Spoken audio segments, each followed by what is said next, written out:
Shalom saudara sekalian. Shalom, brothers and sisters. Kita hari ini merenungkan satu bagian firman Tuhan yang saya mengambil dari Losungen. Jadi ini ayat yang dipilih dari kalender gereja. Today we are about to contemplate a certain verse from Romans. Kita membaca dari Roma pasal yang ke-12.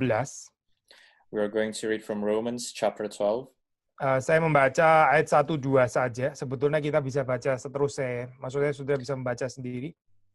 I will read the first and second verses, and you can actually read Saya the membacakan. Karena itu saudara-saudara, demi kemurahan Allah aku menasihatkan kamu supaya kamu mempersembahkan tubuhmu sebagai persembahan yang hidup, yang kudus dan yang berkenan kepada Allah. Itu adalah ibadahmu yang sejati.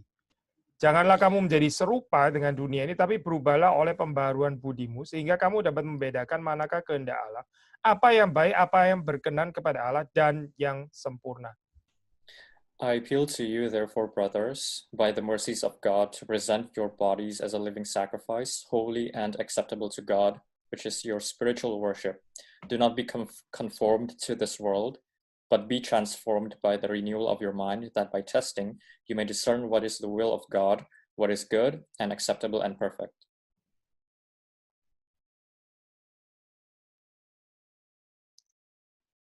Mari kita berdoa. Let us pray.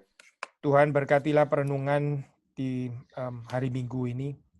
Our Father, bless our Bible discussion. Kami berdoa supaya Tuhan menolong memberkati baik hamba-Mu yang akan menjelaskan. Tuhan memberkati juga yang menerjemahkan.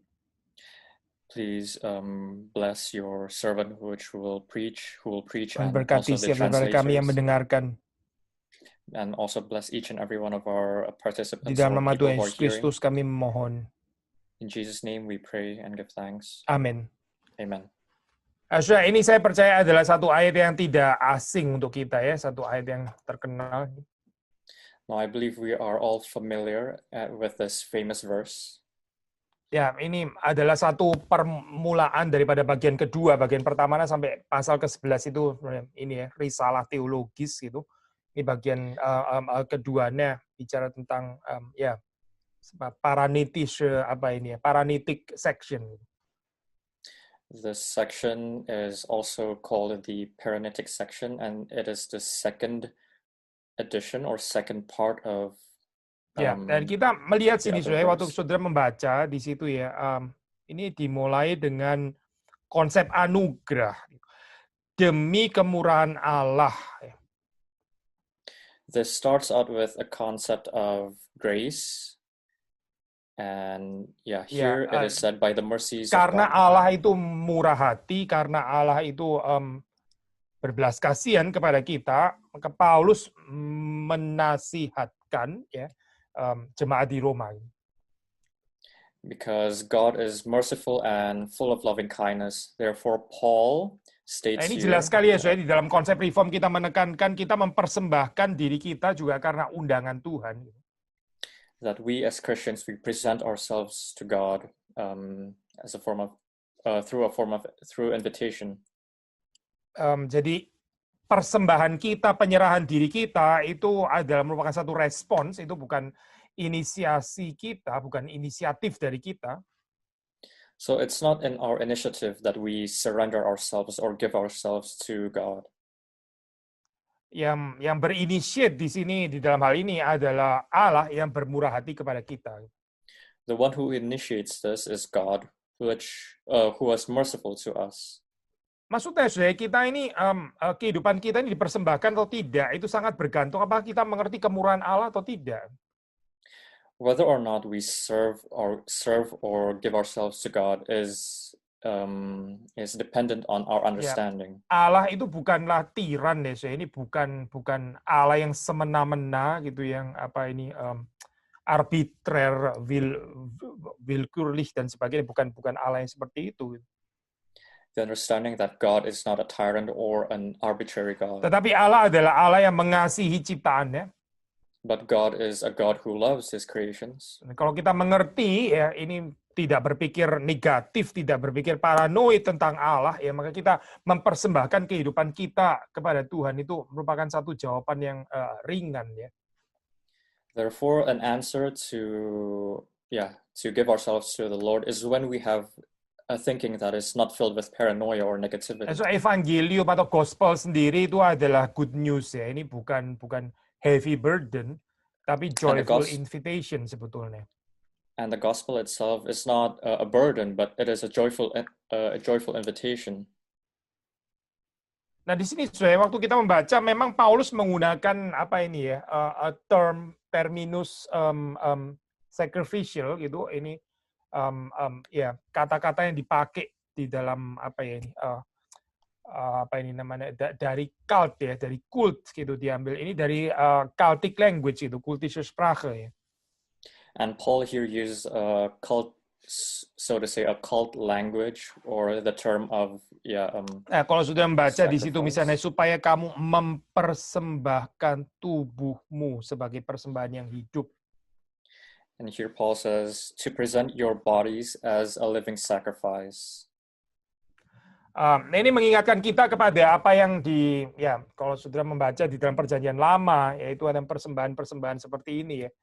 Itu banyak dipakai gitu. And the term of sacrifice is often used in the Old Testament. Ya, jadi di sini Paulus sebetulnya itu mengambil bahasa again sacrificial term dari Perjanjian Lama dan menerapkannya kepada orang-orang yang mengenal Yesus Kristus. So Paul here uses the term sacrifice from the Old Testament and uses them to connect to people to believe in God. Di sini ada continuity ada continuity dari Old Testament, New Testament. So there's a continuity between the Old and New Testament. Ya, mungkin bukan kebetulan juga di sini waktu dikatakan di sini ya supaya kamu mempersembahkan tubuhmu. And it is not purely by chance that here it is said to present your bodies as a living sacrifice. Maksudnya tentu saja di sini ini nggak boleh ditafsir, diinterpret di dalam arti bahwa jadi mempersembahkan tubuh bukan jiwa gitu ya, tubuh tanpa jiwa. Ya pasti bukan itu artinya. Gitu. But it is not to be interpreted like we present only our bodies and not our soul or our spirit. Karena ini yang dimaksud di sini, istilah tubuh ini dipakai pars pro toto ya, bahasa Latin, diambil satu bagian untuk menggambarkan keseluruhan. Maksudnya ini mempersembahkan seluruh eksistensi kita ya, seluruh keberadaan kita, seluruh pribadi kita. Gitu. So to present your bodies in the Latin term or the original language, it is pro toto, and it is to present all of your being, all your personalities. Lalu kenapa Paulus pakai istilah misalnya pars pro totone? Kenapa pakai istilah body? Kenapa nggak pakai istilah soul saja gitu misalnya ya?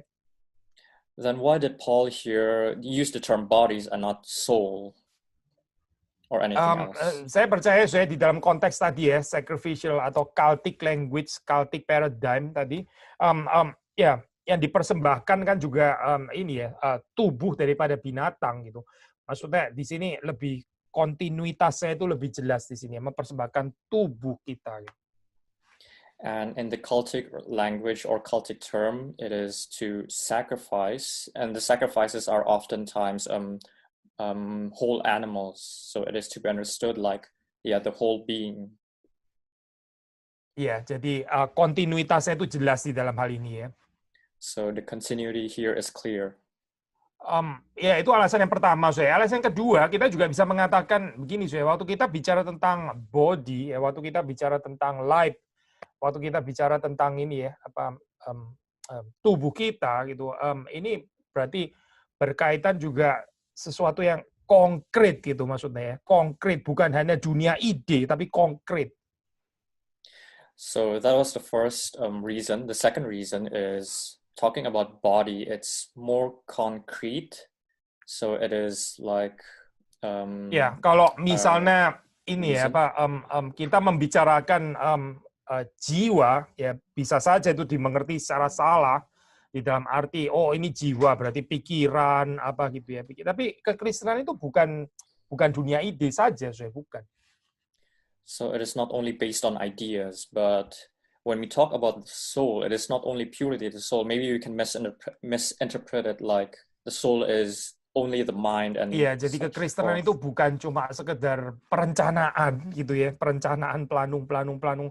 Bukan, tapi kita bicara tentang sesuatu yang konkret ya, yang ada embodiment, ada Leiblichkeit gitu. So here we do not only purely talk about ideas or plans, but in Christianity, in the context, we talk about something concrete Ya, atau that istilah yang has an dipakai dalam ini ya, embodiment. istilah teologis pakai istilah ini ya, Leiblichkeit itu, Leiblichkeit. Jadi embodiment ya, saya ini bukan sesuatu yang ngawang-ngawang di atas, tapi ada embodiment, ada Leiblichkeit. So there is an embodiment. This is not an abstract idea which floats in your mind, Yeah. but there is truly something concrete. Ya, Paulus menggunakan istilah ini ya, supaya kamu mempersembahkan tubuhmu sebagai persembahan yang hidup. Paul uses this term so that you may present your bodies as a living sacrifice. Ada ya perbedaan penafsiran saya waktu bicara tentang ini ya, apa yang hidup di sini ya, pakai istilah yang hidup. And there is lots of different interpretations regarding the living sacrifice. Ya di sini bahasa Indonesia sebetulnya cukup jelas ya. Ini sebetulnya apa ini adjektif 3 ini ya, yang hidup, yang kudus, yang berkenan, itu semuanya merupakan adjektif daripada persembahan itu tadi ya. Persembahan yang hidup, yang kudus, yang berkenan. And here in the Indonesian language, there are 3 adjectives: living, holy, and acceptable. So this all points tapi di to dalam the ini apa sacrifice. terjemahan lain mungkin ada orang bisa berpikir seperti kayak yang adjektif yang connected dengan ini ya, dengan apa ini, dengan persembahan itu terutama adalah yang hidup gitu tuh ya, yang hidup, persembahan yang hidup, living sacrifice gitu misalnya ya, terutama. But many other languages, many other translation may only focus on the adjective of living. So living sacrifice is the main focus in other translations. Ya, tapi sekali lagi ya, ya sebetulnya itu ketiganya gitu. Ketiganya itu adalah adjektif yang ini yang untuk kata persembahan itu. But the truth is, for the sacrifice, all of these 3 adjectives are important. So living, holy, and acceptable. Ini saya waktu kita membicarakan yang hidup ya, yang hidup apa di sini artinya persembahan yang hidup? So what does a living sacrifice mean? What does the adjective living mean? Ada yang menafsir, oh ya ini kontras, misalnya kalau di dalam apa binatang yang dipersembahkan dalam perjanjian lama itu sebetulnya mati gitu ya, tapi kita adalah persembahan yang hidup, misalnya salah satu tafsiran. Many people make a contrast to the animals in the Old Testament, where they are sacrificed, they are dead, and in contrast to us, we are still living. Ya, memang sudah ada orang mengatakan itu ya, ada orang mengatakan ya mati untuk Tuhan itu mungkin bisa lebih gampang daripada hidup untuk Tuhan ya, karena mati untuk Tuhan ya sudah terakhir itu mati untuk Tuhan ya, ya 5 menit terakhir itu mati untuk Tuhan, tapi hidup untuk Tuhan itu bertahun-tahun.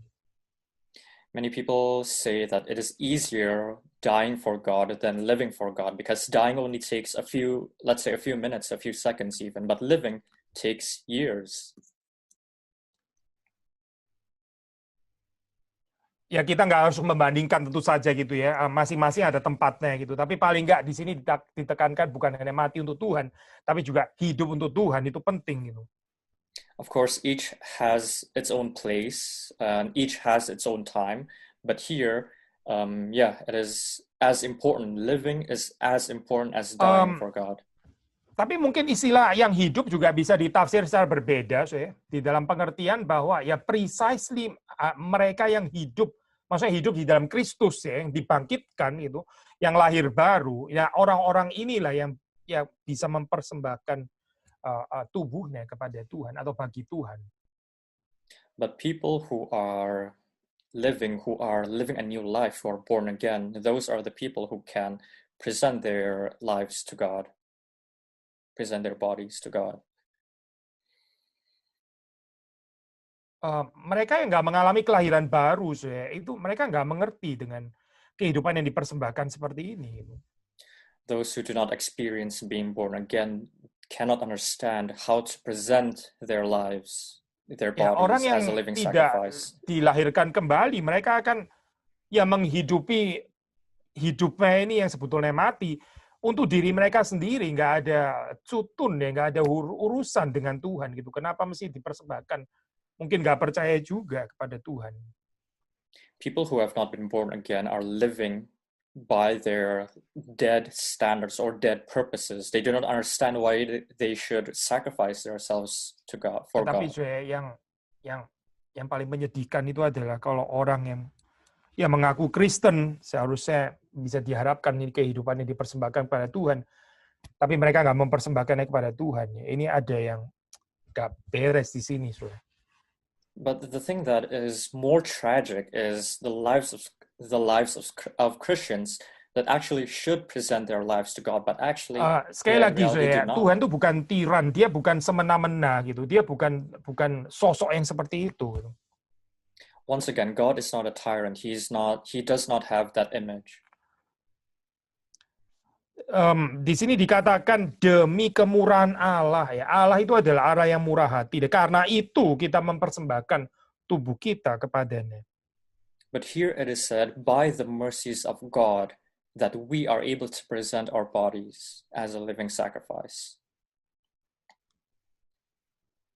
Nah, ini kalau sudah membaca dalam bahasa Indonesia, nah kali ini terjemahan kurang bagus ya. Tadi saya mendengar variasi terjemahan Jerman supaya lebih bagus, yaitu di sini dikatakan itu adalah ibadahmu yang sejati. Sebetulnya lebih baik itu adalah ibadahmu yang reasonable ya, yang masuk akal, yang vernunftig. Itu adalah ibadahmu yang bijaksana.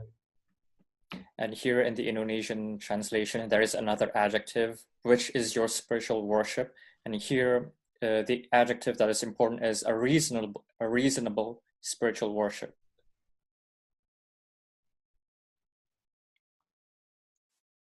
Maksudnya waktu pakai kata vernunftig atau reasonable itu maksudnya apa? Ini loh, karena Allah itu adalah Allah yang murah hati, maka mempersembahkan tubuh itu sesuatu yang ya very reasonable. Itu ya vernunftig. Because God is a merciful God, this all makes sense because He's merciful, then it is reasonable for us to present to this as a spiritual worship. Maksudnya begini, kalau dibalik ya, ini kalau kita percaya Tuhan itu so merciful ya, dia begitu berbelas kasihan kepada kita, maka ini kegagalan tuh untuk mempersembahkan tubuh kita kepada Tuhan itu betul-betul irasional, itu sesuatu yang justru unvernunftig ya, ini sesuatu yang unreasonable. Because God is so merciful, the act of us presenting our bodies as a living sacrifice, when we fail to do so, then it is actually irrational or even unreasonable.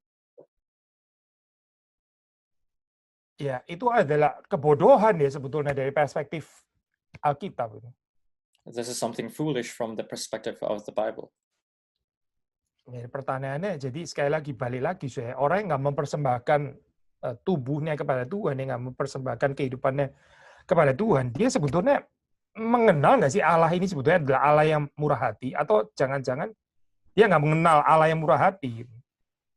Back again, when we do not present our bodies or lives to God, then can we say that we truly understand God, or God that is merciful, how merciful our God is?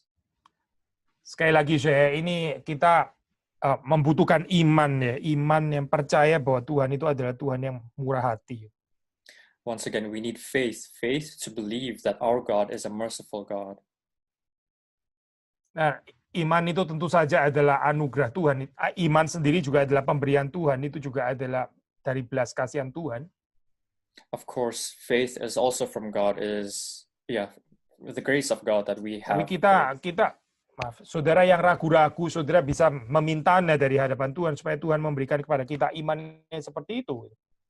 But people who may have doubts, we can truly ask to God that to ask for that faith. Karena pikiran negatif tentang Allah ya, pikiran negatif tentang Tuhan itu sebetulnya menghancurkan diri sendiri, bukan menghancurkan Allah.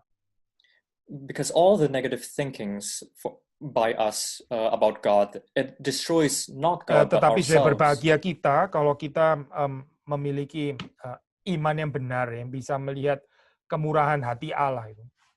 But blessed are we who have this faith that's able to make us see that God is merciful. Nah, ini akan mendorong kita untuk menyerahkan seluruh yang ada pada kita itu di dalam tangan Tuhan.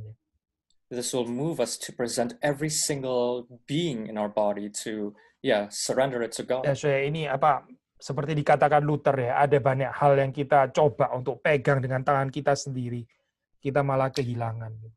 Luther said we may grasp things as hard as we can with our own hands, but it will all be in vain. Tapi apapun yang kita serahkan, yang kita letakkan di dalam tangan Tuhan, itu kita justru masih menikmatinya. Gitu. But what we leave in God's hands, we are still able to enjoy that. Supaya kita mempersembahkan hidup itu sekali lagi, ini juga adalah good news ya. Ini bukan satu heavy burden gitu, tapi ini satu joyful invitation again. And presenting our bodies, our lives is not a burden, but actually a good news, a joyful invitation. Jadi di sini kita membaca bahwa Paulus ini mengaplikasikan kultische Sprache, Celtic language ini tadi ya. Ini dibawa kepada realitas sehari-hari, realita hidup sehari-hari. So the Celtic language here that Paul uses, we are able to connect this with our daily lives. So kita memang beribadah seperti sekarang ini ya, 1 minggu sekali di hari Minggu ya. Of course, we have worship once a week, every Sunday. Ya, waktu kita Gottesdienst, waktu kita beribadah, kita mempersembahkan pujian, ya kita menaikkan pujian, ada menaikkan doa, dan juga memberi kolekte dan sebagainya. Every Sunday we have Sunday service, we praise God, we worship God, we sing to Him, and we also collect offerings. Ya, dan tentu saja juga kita mempersembahkan hati kita ya, waktu kita ini mendengar firman Tuhan gitu, waktu kita in Gottesdienst. And of course, we also present our hearts when we hear the word of God in the service. Tetapi yang mau dikatakan di sini sebetulnya adalah ini adalah seharusnya terjadi itu di dalam sepanjang hidup kita, bukan cuma pada hari Minggu gitu. But what this is trying to say is that it should not only happen on Sunday, but actually the rest of our lives. Seluruh kehidupan kita, keseharian kita itu lagi dan lagi dipersembahkan di hadapan Tuhan. For the rest of our lives, we again and again we present our lives to God. Nah, ini artinya apa artinya Paulus itu mengaplikasikan Celtic language ini di dalam keseharian kita gitu. And this is what Paul means when applying this Celtic language to our daily lives. Di dalam kehidupan ini, di dalam sehari-hari ya, naratif yang dari Alkitab ini berperang dengan naratif yang dihadirkan oleh dunia ya.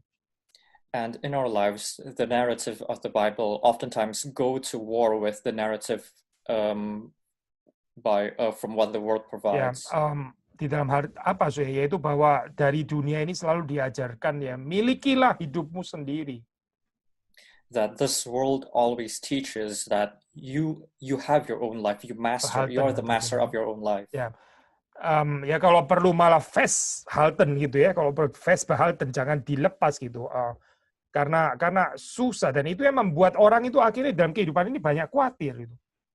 And you should not let go of your life, and that is actually what makes most people uncomfortable with manusia this. hidupnya jadi nggak bisa relax lagi ya, karena dia tuh too many things to lose di dalam hal ini ya. Terlalu banyak yang dia bisa kehilangan di dalam gaya hidup yang seperti itu ya. They are restless, and they are restless because there are lots of things that can be lost in their lives. Tetapi orang yang mempersembahkan apa yang ada padanya itu di dalam tangan Tuhan, hidupnya jadi bisa lebih relax di dalam hal ini. But people who are able to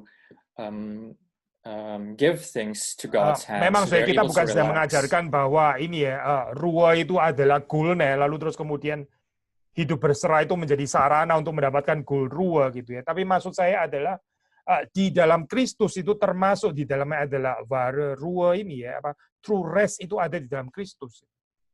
Of course, I'm not saying that that rest is our end goal, and we are not using this way of thinking to reach our goal. But the true rest is able to be found in Christ. Ya, di dalam Kristus maksudnya. Di dalam Kristus kita mendapatkan true rest ini ya. So in Christ we are able to receive this true rest. Sekali lagi saya, ya ini adalah undangan bahagia gitu untuk kita semua mempersembahkan apa yang ada pada kita ini ke dalam tangan Tuhan. And again, this is a joyful invitation for us to present our lives, to give our lives to God. Ya ini juga bukan merupakan apa ya semacam spiritualization gitu ya. Ini apa Paulus seperti kayak ya ini sebetulnya kan dari bahasa perjanjian lama ya, sama Paulus sekarang dispiritualisasi gitu misalnya. Mungkin bukan spiritualisasi ya, itu nggak bisa kurang tepat kalau kita bilang ini ya hanya sekedar spiritualisasi gitu. Of course, this is not only a matter of spiritualization, a spiritualization of the mungkin lebih bagus ya. of the Old Testament. It's not only talking about that.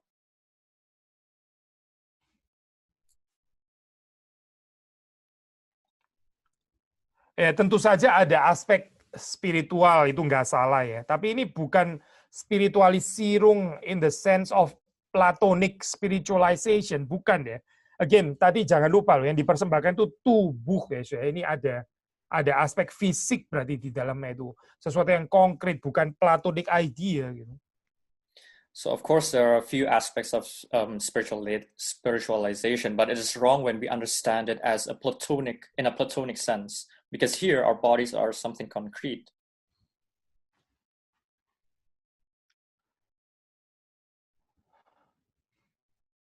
Lalu kalau bukan apa ya Platonis spiritualisierung lalu apa gitu?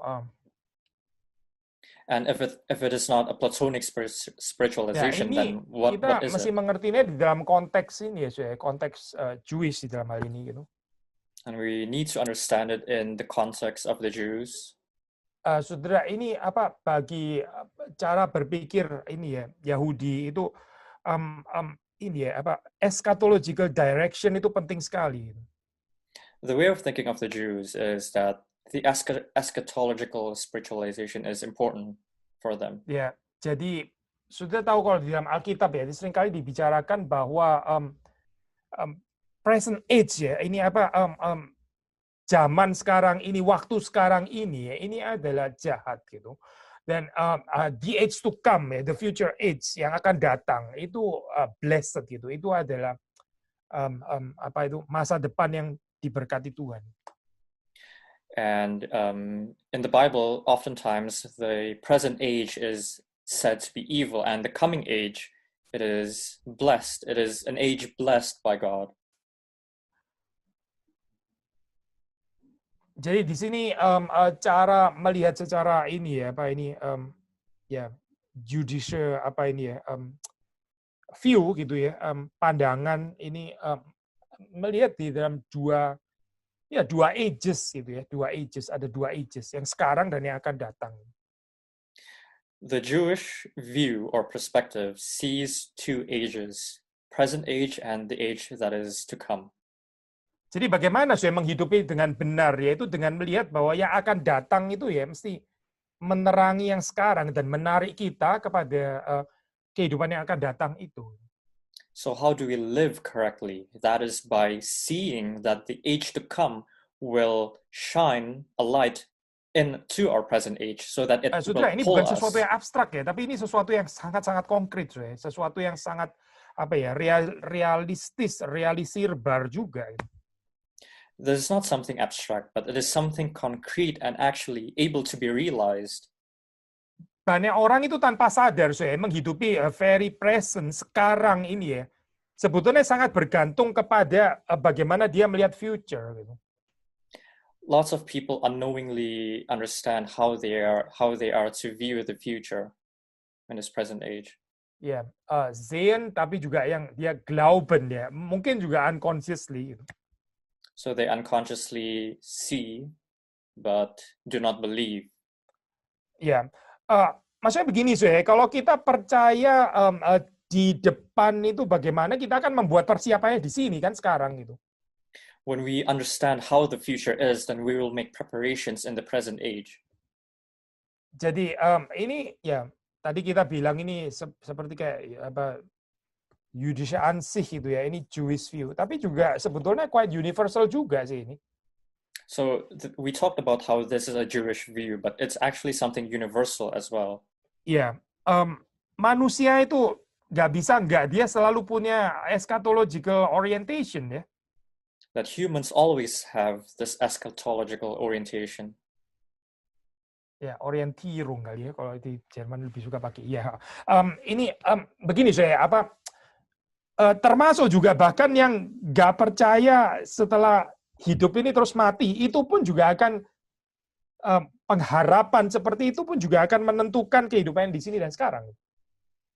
And the belief of what happens after death will also decide how we live in the present age. Jadi ini regardless orang percaya atau nggak percaya gitu ya, itu eschatologische Orientierung itu tadi ya, nggak mungkin bisa dicopot daripada kehidupan manusia. Regardless whether a person is a believer or not, you cannot separate humans from this orientation, this eschatological orientation. Kenapa sih? Ya karena manusia diciptakan Tuhan seperti itu sebetulnya. Why? Because humans are created that way. Cuma sayang ya kalau kita nggak mengenal Kristus, kalau kita nggak mengenal Tuhan, ya akhirnya kehidupan yang sekarang ini diwarnai atau di highly influence dengan pengharapan atau tentang future yang sebetulnya keliru gitu, dan itu akhirnya berbalik untuk meracuni kehidupannya di sini dan sekarang. It's a shame that when we do not know God, because our hope to the future is misunderstood, and it becomes a poison to our present age.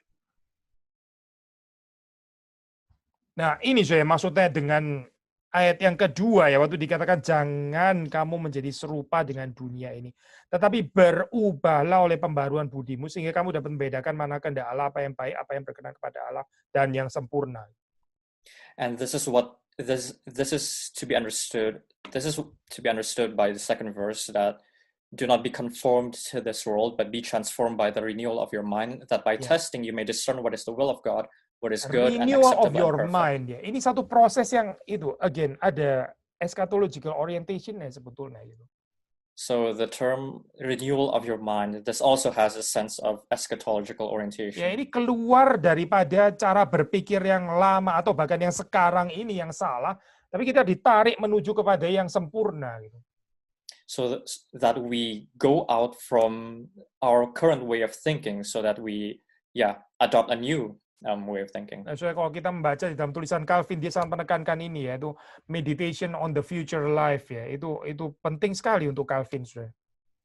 Calvin oftentimes focuses on the karena meditation of the future tanpa life. merenungkan yang Zukunftigen itu tadi ya, the future, sekali lagi ya, hidup di sini ini bisa menjadi tidak bermakna. Because when we are not meditating on the future, then our present lives may be without meaning. Memang kita hidupnya itu di sini dan sekarang, betul. Saudara bukan diajak untuk hidup di hidup yang akan datang, apalagi hidup di masa lampau yang nggak beres-beres gitu ya, penuh dengan grudges dan sebagainya. Memang bukan itu, betul. Kita hidupnya di sini dan sekarang. And of course, we live here and now, and not in the future or in the past, where maybe there are even more problems there. Tetapi saudara perhatikan ya, hidup yang di sini dan sekarang tanpa eschatological orientation yang benar yang diberikan oleh Kristus itu sebetulnya nggak ada makna di dalam kehidupan di sini dan sekarang. But when living here and now without this eschatological orientation, then it is meaningless. Saudara perhatikan di dalam ayat ini ya, pilihannya either and whether kita itu menjadi serupa dengan dunia ini, dunia di sini sekarang ini gitu ya, atau kita berubah pembaruan budi kita, dan ini terus menerus ya, eschatological oriented sekali lagi ya.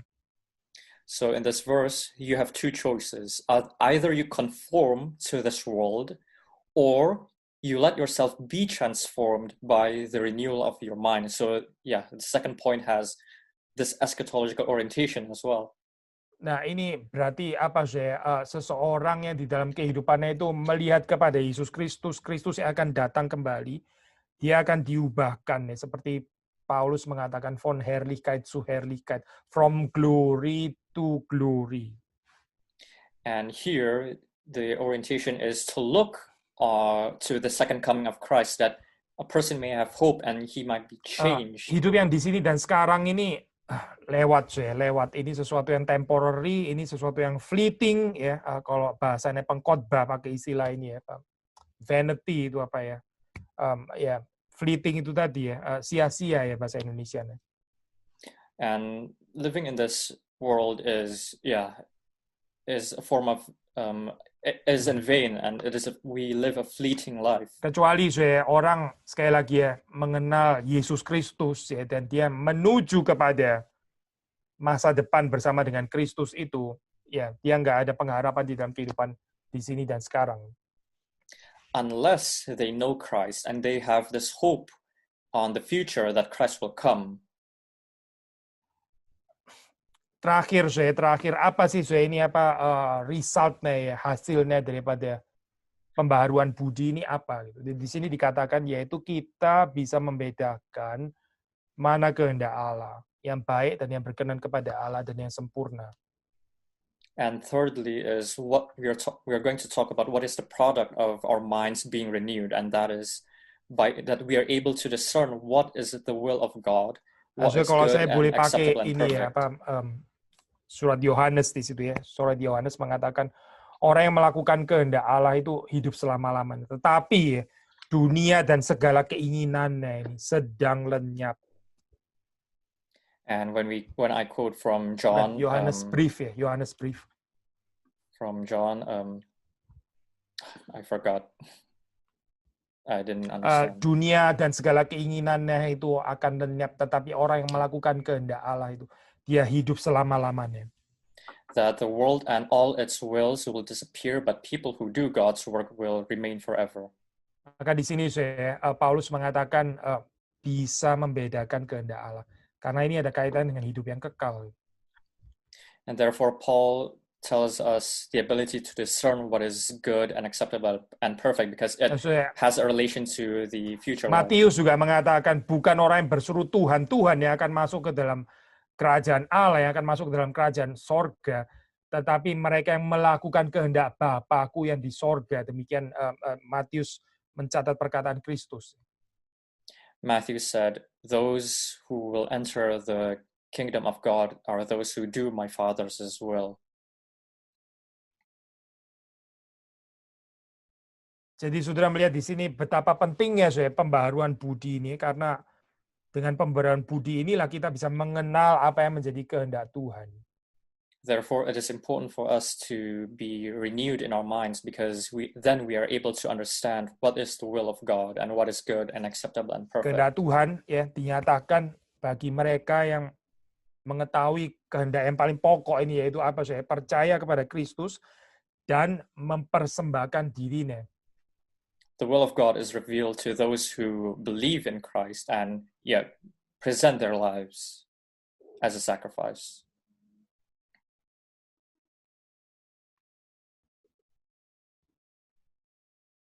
Seperti yang dikatakan di dalam Roma 12 ayat 1 tadi. Just like it is said in Romans 12 verse 1. Ya, dan di dalam sepanjang kehidupan kita, ya, kita terus-menerus, ya, diundang untuk taat, untuk melakukan apa yang menjadi kehendak Bapa ini. In our lives, we are continuously invited and to do what is God's will. Di situlah kita mendapatkan kehidupan pembebasan, kemerdekaan yang sesungguhnya. And there we attain true freedom and true independence. Di situ kita sungguh-sungguh menikmati apa artinya the deepest enjoyment, berjalan bersama dengan Kristus. And there we are able to enjoy something that, to have a deepest enjoyment, and that is to walk Dan with di situ Christ. juga melaluinya juga kita akan menuju kepada Kristus yang adalah akhir kehidupan kita. And through that, we are able to reach the end of our lives, which is Christ. Kiranya Tuhan memberkati saudara-saudari sekalian. May God bless each and every one of us. Mari kita masuk di dalam doa. Minta saudara Thomas untuk mengakhirinya. Let us pray. Father in heaven, we thank you for this chance that you have given to us to enjoy your word today. Pray that you may change us. Give us the hearts that are willing to be changed, that we may not conform to this world, but readily present our lives to you, Father, that we may be able to have the ability to discern what is good and what is acceptable and what is perfect, that we may enjoy this, not only the future life, but also the present life, that we may prepare with seriousness. Leave us all into your hands, Father. In Jesus' name we pray and give thanks. Amen.